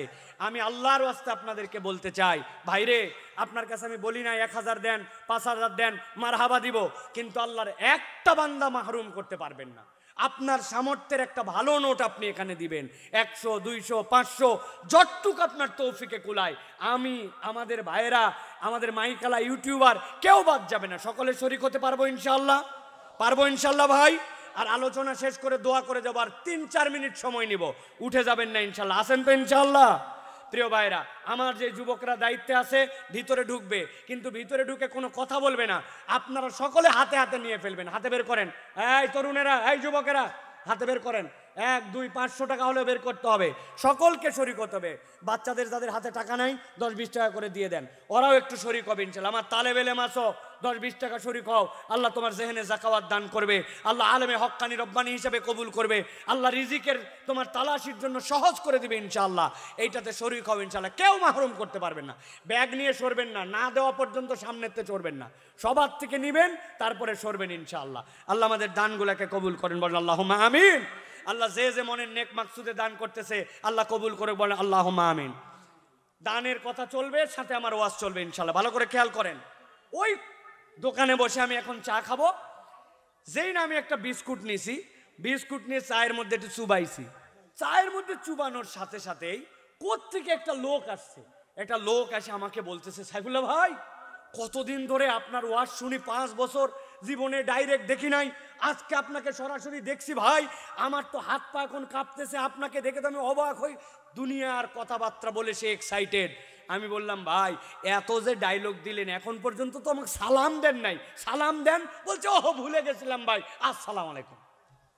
সালাম দিছে, সালাম দেওয়ার পর আমি বললাম ভাই বসেন, আমার সাথে বসে একটু চা খান। এই যে ওই লোক আমার কাছে আসছে, আমার সাথে কথাবার্তা বলছে, বলার পরে ওই লোকের সাথে কথা বলতে যে 10 সেকেন্ড গেছে, আমি চায়ের কাপের মধ্যে বিস্কুটটা ডুবাই রাখছিলাম। যেই না বিস্কুট উঠায় মুখের কাছে নিব, দেখি মুখে বিস্কুট না আসে, বিস্কুট অ্যাক্সিডেন্ট করছে, বিস্কুটটা ভাঙ্গা নিচে পড়ে গেছে। দূরে বসা ছিল এক কুকুর, দেখে কি এক কুকুর কোত্থেকে জানি উঠে আসলো, এসে মাথা নিচু করে লেজ নামায়া নড়তে চড়তে আমার পায়ের কাছে চলে আসছে। আমি চিন্তা করলাম কিরে আমার পায়ের সাথে তো কুত্তা ঠেকে যাবে, পা যেই না সরাইছি, কুকুর ওই যে আদা বিস্কুট পড়ছে ওই জায়গায়, ওই বিস্কুটের জায়গায় মুখ নামায়া তাকায় দেখি জিব্বা বাইর করে খেলে 3 টান দিতেই শেষ। ওই কুকুর পুরা বিস্কুট খাইয়ে ফেলছে, খাইয়ে চলে গেছে। আমার ওই দিনের মতো চা খাওয়া শেষ, চা খাইয়ে বাড়িতে গেছি। পরের দিন যখন আবার ওই দোকানে চা খেতে আসছি, কোত্থেকে দেখে এক কুকুর আসছে, মাথা নিচু করে লেজ নামায়া আস্তে আস্তে নড়তে চড়তে আমার দিকে আসতেছে। আমি দোকানদারকে বললাম ভাই আমি মাগরিবের নামাজ পড়তে, ভাই কুত্তা ছাড়াও, তাড়াতাড়ি কুত্তা ছাড়াও। বলতেছে হুজুর এই কুত্তা আপনাকে ডিস্টার্ব করতে আসে নাই। তো বললাম কেন আসছে? বলছে গতকালকে আপনি যে তাকে একটা বিস্কুট খেতে দিছিলেন, ওই বিস্কুট খাওয়ার কৃতজ্ঞতা জানানোর জন্য তাকায় দেখেন লেজ নামায়া মাথা নিচু করে আপনার কাছে আসতেছে কৃতজ্ঞতা জানানোর জন্য, ডিস্টার্ব করার জন্য নয়।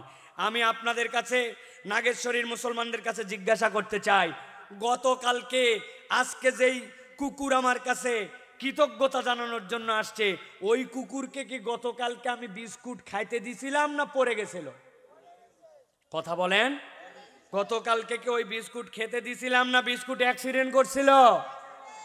ভালো করে খেয়াল করেন, একটা ভাঙা বিস্কুট খেয়ে 24 ঘন্টা পরে একটা কুকুর আপনার কাছে কৃতজ্ঞতা জানাতে আসে, কিন্তু আপনি এরকম অনেক মানুষ খুঁজে পাবেন, বিপদের সময় আপনি আগায় গেছেন, প্রয়োজনে টাকা হাওলাত দিয়েছেন, তার যখন অভাব ছিল পাশে দাঁড়াইছেন, আজকে সে একটু সামর্থ্যবান, আজকে সে একটু বড় হয়ে গেছে, এখন আপনার একটু প্রয়োজন, আপনি একটু তাকে টাকাটা ফেরত দিতে বলেন, টাকাটা ধার দিতে বলেন, আপনার পাশে একটু দাঁড়াতে বলেন। ওই লোক আর আপনাকে চেনে না, টাকা ধার দেয় না, আপনার পাশে দাঁড়ায় না, উল্টা আপনার উপকার না করে সুযোগ পাইলে আপনাকে বাঁশ দেবে, ঠিক কিনা? আছে কিনা? তাহলে আল্লাহ রাব্বুল আমিন বললেন যাদের জীবনে 4টা অপরাধ ওই মানুষগুলা কুকুরের মতো। কেন? আল্লাহ বললেন নবী জানায় দেন, ইন তাহমিল আলাইহি আলহাস আও তাতরুকুহু আলহাস যালিকা মাসালুল কওমিল্লাযিনা কাযযাবু বিআয়াতিনা। আল্লাহ বলছেন ও আমার হাবিব আপনি বলেন ওই কুকুরটা এই জন্য কুকুরের যে স্বভাব তাদের বলি নাই, বরং আল্লাহ বলছেন কুকুরের একটা স্বভাব আছে, ওই কুকুরকে যদি আপনি কিছু বোঝা চাপান না, কিন্তু চাপাইলেও হাঁপাবে, আবার কুকুরকে ছেড়ে দিলেও হাঁপাবে। আরবিতে লাহসুন শব্দের অর্থ পিপাসার্থ হলে জিহ্বা বের করে দিয়ে লালা পড়ে যেইটা, ওইটার কারণে কুকুর কখনো স্থির নয়, কুকুর কখনো শান্ত নয়, কুকুরের জীবনটাও অস্থির। আল্লাহ বলছেন কেউ যদি আল্লাহর আয়াত জেনে বুঝে ত্যাগ করে, শয়তানের অনুগামী হয়, নিরেট দুনিয়াদার হয়ে যায়, আর তার মন পছন্দ জিন্দেগি চালায়, আল্লাহ বলছেন আমিও গ্যারেন্টি দিলাম তার দুনিয়া আখিরাতটা কুকুরের মতো আমি রব্বুল আমিন নিকৃষ্ট আর কুকুরের মতো অস্থির বানায়া দিব। হিসাব মিলান, নিজের জীবনের দিকে তাকান, আমি সহ আমাদের জীবনকে এখন স্থির না অস্থির? চাই চাই আরো চাই, কি চাই কেন চাই? যুবকদের ক্রেজি, তার কোনো সুখ নাই, তার কোনো চাহিদার শেষ নাই। মুরব্বী ক্রেজি, রাজনীতিবিদ ক্রেজি। এক ব্যক্তি এই দেশের 57,000 কোটি টাকা পার করে দিছে, এক মানুষের এক জন্ম বাঁচতে কয় টাকা লাগে? অথচ আরো চাই আরো চাই। ও যুবক, ও মুরব্বী, ও তরুণ, আপনি হয়তো ভাবতেছেন হুজুর দুনিয়ার জীবনে একটু এরকম হয়েই থাকে, ওইরকম একটু অস্থির হলে সমস্যা নাই, কিন্তু আমি আপনার কাছে শেষ কথায় 1 মিনিট বলতে চাই। এই দুনিয়াতে আল্লাহ রাব্বুল আমিনের সৃষ্টি 3 ধরনের। একটা হচ্ছে আল্লাহ রাব্বুল আমিনের ক্ষণস্থায়ী সৃষ্টি, আরেকটা দীর্ঘস্থায়ী, আরেকটা চিরস্থায়ী। আপনার সামনেই মুরগির বাচ্চা হলো, আপনি জবাই করে খেয়ে ফেলছেন। পেঁপে গাছ বড় হলো, লাগালেন, দেখলেন, কেটে ফেলেছেন। আপনার সামনেই দেখলেন মাছ পুকুরে ছোট ছিল, বড় হলো, আপনি মাছ শেষে ধরে খেয়ে ফেলেছেন। তাহলে আল্লাহ সৃষ্টি করেছেন, কিন্তু এইটা ক্ষণস্থায়ী হয়, আবার আপনার সামনে শেষ হয়। আরেকটা সৃষ্টি আছে দীর্ঘস্থায়ী, ওই যে আসমান, ওই যে চন্দ্র, ওই যে তারা, ওইটা কবে সৃষ্টি করছেন, ওই যে সমুদ্র, আমি জানি না, কিন্তু ওইটাও আল্লাহ বলেছেন শেষ হবে। সিঙ্গার ফুৎকারের সাথে ওইটাও ধ্বংস হবে। কিন্তু একটা সৃষ্টি আছে আল্লাহর, যেইটা কবে ধ্বংস হবে আল্লাহ ছাড়া কেউ জানে না, চিরস্থায়ী সৃষ্টি। আপনাকে আল্লাহ আলমে আরওয়াতে জিজ্ঞাসা করেছিলেন আলাস্তু বিরব্বিকুম, আমি কি তোমার রব নই? আমরা বলেছিলাম হ্যাঁ আল্লাহ আপনি আমার রব। এরপরে দুনিয়ায় এসে শরীরের সাথে সম্পর্ক, আবার মালাকুল মাউত দ্বারা ওই রুহের সাথে আল্লাহ আবার আলাদা করে দিয়েছেন। আবার যখন হাসরের ময়দান, তখন ওই রুহের সাথে আবার সম্পর্ক হবে। আল্লাহ বিচার ফাইসলা করে জান্নাত অথবা জাহান্নাম। তাহলে বুঝে থাকলে ঠান্ডা মাথায় চিন্তা করে দেখেন, আপনার আমার যে রুহের সৃষ্টি, আল্লাহ না চাওয়া পর্যন্ত এটা আল্লাহর চিরস্থায়ী সৃষ্টি। আপনি মনে করছেন হুজুর দুনিয়ার একটু জীবনে অস্থিরতা থাকেই, এখন আধুনিক দুনিয়া, কিন্তু এই দুনিয়া কয়েকদিনের। দুনিয়া পার করে কবর, হাসর, মিজান, ওই জীবনটা যদি কুকুরের মতো হয়, বুঝে থাকলে বলেন তো ওই দিন আর বাঁচার উপায় থাকবে? আল্লাহ এই জন্য বলছেন নবী এইটার থেকে আপনার উম্মত কেমনে বাঁচবে? আল্লাহ বলছেন শেষ করেন। আল্লাহ যেভাবে শেষ করেছেন আমিও সেভাবে শেষ করি। আল্লাহ বলছেন ফাকসুসিল কসাসা লাআল্লাহুম ইয়াতাফাক্কারুন। ও আমার হাবিব ফাকসুস, আল্লাহ এক বচন, কসাস বহু বচন বলেছেন। আল্লাহ বলছেন ও আমার হাবিব, প্রথমে বলেছে ওয়াতলু আলাইহিম, আর শেষ করতেছি ফাকসুসিল কসাসা। হে আমার হাবিব আপনি এই ঘটনাটা বলে দেন, লাআল্লাহুম ইয়াতাফাক্কারুন। আশা করা যায় নাগেশ্বরীর মুসলমান 2 ঘন্টা ঠান্ডার মধ্যে বসে শুনলো, ওরা চিন্তা ভাবনা না করে যাবে না। ওদের জীবনের দিক পরিবর্তন করার জন্য আজকের থেকে চিন্তা ভাবনা করে চলবে, ঠিক কিনা? তাহলে সিদ্ধান্ত দিতে হবে আজকে যে আমরা কি মানুষের জীবন চাই না কুকুর? কুকুর না মানুষ? বলেন কুকুর না মানুষ? মানুষের জীবন যদি চাই আল্লাহ বলছেন তাহলে ওই মানুষ চিন্তাশীল হবে। তাহলে আমরা কি যেমন তেমন চলবো না, চিন্তা ভাবনা করে? বলেন চিন্তা করে, আল্লাহকে দেখান চিন্তা করে। জীবন কাটটা চাই, কুকুর না মানুষ? চিন্তা ভাবনা করে। এবার বলেন চিন্তাশীল মুসলমান বেনামাজি হবে, মিথ্যা কথা বলবে, বাপ মাকে কথা শুনবে না, ইচ্ছা মতো তার জীবনযাপন করবে, কান দিয়ে হারাম শুনবে, 14ই ফেব্রুয়ারি বিশ্ব বেহায়া দিবস উদযাপন করবে? বুঝে বলেন, করবে? যুবকেরা করবে? ভালো করে শপথ নেন আল্লাহর কাছে আর বলেন, আল্লাহ আমাদেরকে আজকের এই আমলের উপরে চিরজীবন অটল থাকার তৌফিক দান করো, আমিন। আপনামান প্রিয় ভাইয়েরা, এই 4টা দিক যদি কোনো বান্দা একটু খেয়াল করে চলে, আল্লাহ বলছেন, ও আমার চিন্তাশীল বান্দা, ওই বান্দার সব অপরাধ আমি মাফ করব। তবে নবী বলে দেন, সা মাসালাল কওমুল্লাযিনা কাযযাবু বিআয়াতিনা, যারা আমার আয়াত অস্বীকার করে ওদের কাছে বলা আর না বলা সমান। ও আনফুসাহুম কানু ইয়াজলিমুন, আল্লাহ বলছেন, আর তারা নিজেদের প্রতি জুলুমকারী। অতএব আমরা আল্লাহর আয়াত মান্যকারী, জুলুমকারী নয়। এই জন্য জেনে বুঝে আল্লাহর আয়াত থেকে মুখ ফেরানো যাবে না, শয়তানের অনুগামী হওয়া যাবে না, মন পছন্দ জিন্দেগি চলবে না ভাই। আমাকে কবরে যেহেতু যেতে হবে, অতএব আমাকে যেহেতু আল্লাহর সামনে দাঁড়াতে হবে, আর আমার নিরেট দুনিয়াদার কোনো মুসলমান হতে পারে না, আখিরাত দিকে টার্গেট করে তার জীবন চলবে। আল্লাহ কবুল করে বলেন আল্লাহুম্মা আমিন। আল্লাহ আমাদের আশা বসাকে কবুল করে বলেন আল্লাহুম্মা আমিন। আল্লাহ আমাদের আজকের এই আয়োজনকে যেন কবুল করে নেন, বলেন আল্লাহুম্মা আমিন। প্রিয় ভাইরা, সূরা ফাতিহা পড়েন একবার, সূরা ইখলাস পড়েন 3 বার, আর দরুদ শরীফ পড়েন সকলে। যারা দাঁড়িয়ে আছেন কষ্ট করে শুনেছেন, কেউই যান নাই, সুযোগ থাকলে দোয়ার আদব হিসাবে পায়ের ভরে একটু বসে পড়েন।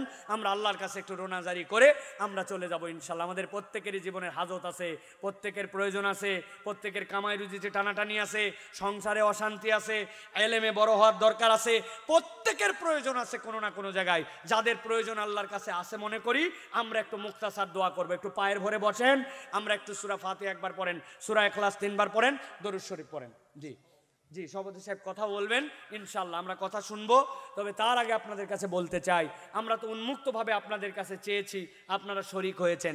অনেক সময় আপনাদের প্রত্যাশা থাকে যে আমরা কেউ একটুখানি একটা অঙ্ক দিয়ে বাপের জন্য, মায়ের জন্য, নিজের জন্য হালাল রুজি থেকে একটু শরিক হয়ে দোয়া নিতে চাই। কেউ আছেন এর মধ্যে?